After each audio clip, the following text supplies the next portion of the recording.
Hey, let me show you the quick comparison between the specs between JBL Go 4 and JBL Go 3. So first of all, we are starting from the Bluetooth version. On the JBL Go 4, we can find new version, Bluetooth 5.3. On the JBL Go 3, we can find Bluetooth 5.1. Also, the battery is a little bit bigger on the JBL Go 4 because right here we can find 850 milliampere hours.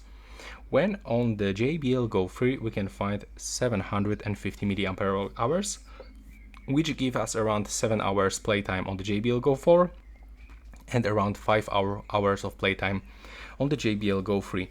Also, the transducer is a little bit bigger on the JBL Go 4. We can find here size with the 1.75 inches, and on the JBL Go 3 we can find size of 1.5 inches.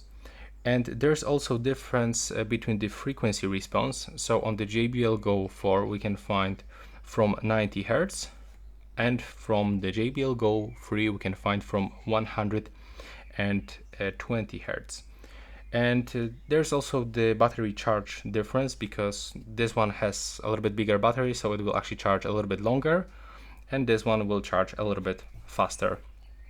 And that's all. That's basically it. Both devices are actually waterproof and dustproof because both devices have the IP67. And this is it for this video, the quick comparison between the specs of this device. Right now, please subscribe to my channel.